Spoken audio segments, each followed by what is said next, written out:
Nsaba bunonyeze ku musajja mukwano gwa bayita Geostaddy. Geostaddy yanyimbira akayimba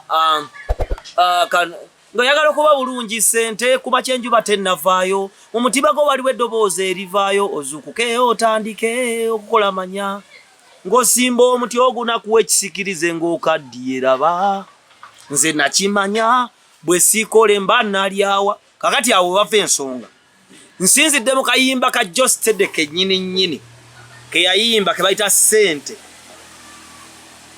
Geostaddy kino kikugambira n'okuvulongoto kyekiseera otuule wansi kubanga ekitwala omuntu mu maaso omusajja kwekola decisions. Osobola okulowooza nti Pulima mwazaala abaana era maama w'abaana bwe kijja kuvaawo era mussaamu ekitiibwa nga maama kuba saaba musindikira saaliyo nga mwagalana saaliyo nga mutandika. Kyokka Geostaddy oli public asset, oli kyabugagga kya ggwanga kubanga oli munnakitone. Lowooza gy'olibeera ku myaka 45 oba 5. Kyekiseera otuule wansi osalewo okuta Pulima. Ta Pulima atambule amakubo gagende. Osobola okussaawo ekkubo n'ekisenge ekiwanvu nga n'akubadde azze n'akirinya n'atuna baati mugula nakyakulaba. Kubanga waliwo abakyala bangi abakwegomba nga mwabo musobola okuba mwasobola okuzimba obulamu bwo ne weeyongerako. Ne buli obajja mu bulamu bwo mubeeramu kye bayita tugabane. Tugabane bibeera ku Airtel. Oddira ennamba y'omuntu n'ogissa ne mubanga mugabana data. Kati buli oyagala okussaamu omuntu omulala ekulaga nti mulimu ennamba ekyakola atya. Ojja kulowooza Geostaddy nti oli awo obalaata bubalaasi kumba oyo omukazi akyakuliyo ng'akayimba ka Bebe Cool. Yakussaamu waya gy'otalaba kati bw'abeera eri akola by'ayagadde kubanga oyo omukazi akusinga amagezi n'obukulu asobola okubanga akusinga. Nzikiriza akuyambye kubanga muvudde wala naye ekyo kiseera kyaggwako. Geostaddy muganda wange oyo omukazi agenda kutambuliza ku ntoli kubanga abantu ekigambo kibata relationship neva ku ekyo nedda mu kwegatta neva ku ekyo nedda nevaamu abaana si nnyangu kukutula kubanga eba ndagaano.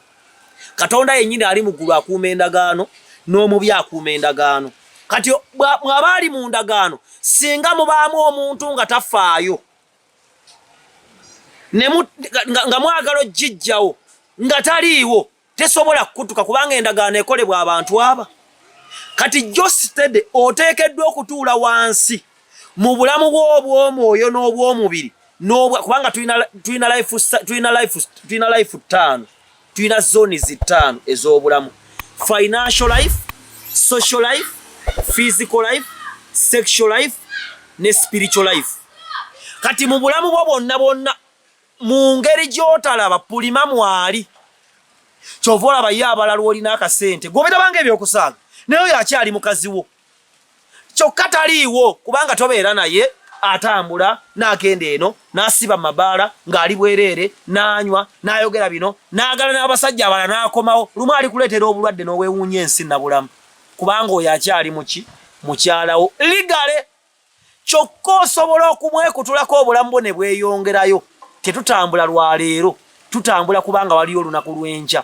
Geostaddy simanyi myaka gy'olina naye nkukakasa emyaka aga abaana bo bakutuuza bagambe naye okatemba gwe mwalimu ne maama yakutuusaawa ng'oweddeko obudde wabwonoona kubanga kizibu okwezimba nga tolina mukyala.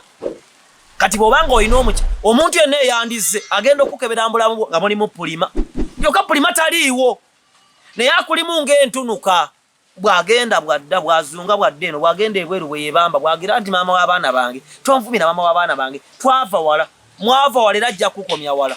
Advice nje kuwanga nze na mwenna abali eyo, if you don't deal with relationship n'amagezi ag'obwakatonda bw'otadiiringa n'amagezi muntu gw'ozaddemu mwana tokulaakulana kubanga omuntu oyo aba azannyanga Messi yali azannya folosi 9 mwenda ataliiwo azanye ennamba nga taliiwo n'abanga omuzimu mu bulamu bwo ng'omuntu omulala wajja amulaba gwe tomulaba naye nga waali munda mu ggwe nga bw'olaba tugabane. Kati okulaakulana n'abandizza okujja w'oli ayina olaba ejja akavuyo ke yakola jjo ng'oli ku gundi eri Munyonyo. Abakazi bali awo nga bana mwabo mulimu omukazi asobola okuzimba obulamu bwo siga nti oli munaku naye waliwo kye bayita expectations.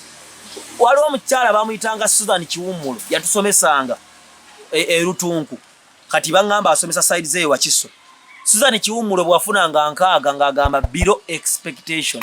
Saagala otambule embulamu bwa below expectation.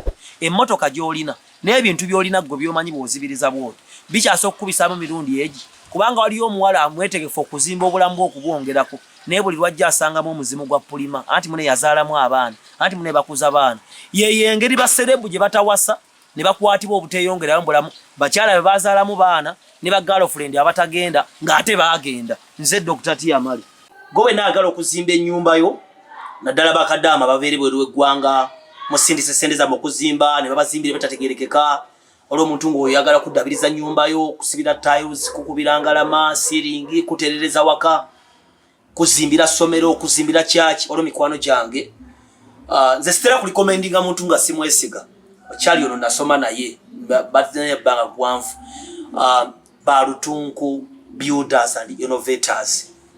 Ekigambo kya nkiddamu Balutunku Builders and Innovators. Enamba zaabwe weeziri ojja bakubirako obakyaleko ku ofisi yaabwe oba tosobodde ng'osobola okukwasaganya nabe enamba weeziri bantu beesigika abatagenda kubba seminti wo abatagenda kubba bizimbisibwa byo abatagenda kusaba mbuzi mbutegeka mu musingi abantu ba Katonda. Balutunku Builders and Innovators bakuzikiridde naagala okuzimba oli mitala w'amayanja oyagala okuweereza sente zo naye gwe waweereza akuli ennyumba agizima n'agireka awo naagala bikibe nedda. Balutunku Builders and Innovators contact yaabwe weeri n'ebimu ku bibazimbye nabyo mbikuteereddewo wansi sobole okulaba omulimu gwe bakola bakooneko nate ofune ennyumba ey'ekirooto kyo.